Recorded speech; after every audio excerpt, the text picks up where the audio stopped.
Welcome to கர்த்தடே series. After long அப்புறம் நம்ம கர்த்தடே சீரீஸ் பற்றி பார்க்குறோம். இன்றைக்கி நம்ம கர்த்தடே சீரீஸில் பார்க்க போகிற விட்டமின் என்னென்னா விட்டமின் இ. ஆல்ரெடி நம்ம விட்டமின்ஸ் பற்றி தான் பார்த்துட்ருக்கோம்.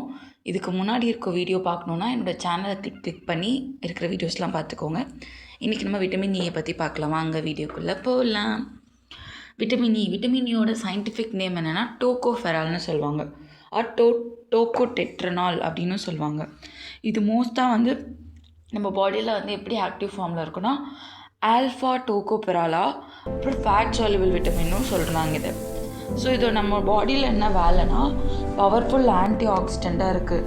அதுக்கப்புறம் விட்டமின் இ மெயின் ரோல் என்னென்னா நம்மளோட செல் மெம்ப்ரெயின் இருக்கு இல்லையா, நம்மளோட செல் மெம்ப்ரெயினை ப்ரொடெக்ஷன் பண்ணுறதும், நம்ம பாடியில் இருக்க ஃப்ரீ ரேடிக்கல்ஸ் ஃபார்ம் ஆகிறதுக்கும், பொல்யூஷன், ஸ்ட்ரெஸ், ஸ்மோக்கிங், இன்ஃப்ளமேஷனால் வர பிரச்சனையிலேருந்து ரிலீஃப் கொடுக்கறதுக்கும் இது ஒரு ஆன்டி ஆக்சிடென்ட்ஸ் ஷீல்டாக இருக்குது அப்படின்னு சொல்கிறாங்க விட்டமின் இயை.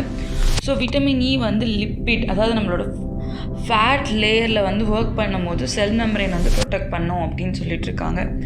அடுத்து பார்த்தோன்னா விட்டமின் இ பாடியோட ப்ரொடெக்டிவ் ஷீல்டாகவும் இருக்குது அப்படின்னு சொல்கிறாங்க. அதுக்கப்புறம் நம்மளோட ஹார்ட் ஹெல்த்துக்கு சப்போர்ட் பண்ணுது. ஹார்ட் ஹெல்த்தில் என்ன வேலை பார்க்குதுன்னா எல்எல்டி ஆக்சிடேஷனுக்கு சப்போர்ட் பண்ணுது. அப்புறம் கார்டியோவாஸ்குலர் சிஸ்டம் இன்டைரக்டாக அதோட ரோல் மெயினாக இருக்குது அப்படின்னு சொல்கிறாங்க. அடுத்து நர்வ் சிஸ்டம் ப்ராப்ளம்ஸ் வர்றதுக்கு அதை ப்ரொடெக்ட் பண்ணுறதுக்கு இது ஹெல்ப் பண்ணுது. இந்த பிரச்சனைலாம் இருந்தால் விட்டமின் ஏவோட டெஃபிஷியன்சியாக இருந்தால் நம்ம நர்வ் சிஸ்டமில் என்ன ப்ராப்ளம்ஸ்லாம் ஆகுதுன்னா neuropathy, nerve muscle weakness, coordination problems, இதெல்லாம் நம்ம விட்டமின் இ ப்ராப்பராக நம்ம நர்வ் சிஸ்டம்க்கு போகலைன்னா இந்த மாதிரி ப்ராப்ளம்ஸ் எல்லாம் ஃபேஸ் பண்ணுவோம் அப்படின்னு சொல்கிறாங்க.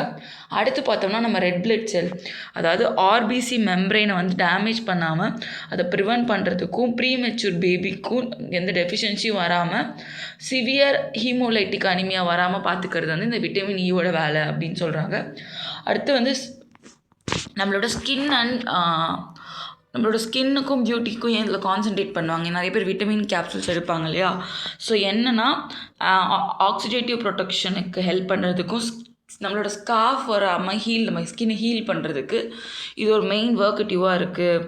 இது என்னென்னா நம்ம நார்மல் ஃபுட் சோர்ஸில் எதுலலாம் இருக்குதுன்னு பார்த்தோன்னா நம்ம சாப்பிட்ற almonds, seeds, vegetable oil, spinach, avocado, peanuts, நம்ம டெய்லி வேர்க்கடலை, பாதாம், சன்ஃப்ளவர் சீட், இதெல்லாம் இப்போல்லாம் கடையில் கேட்டாவே கிடைக்குது.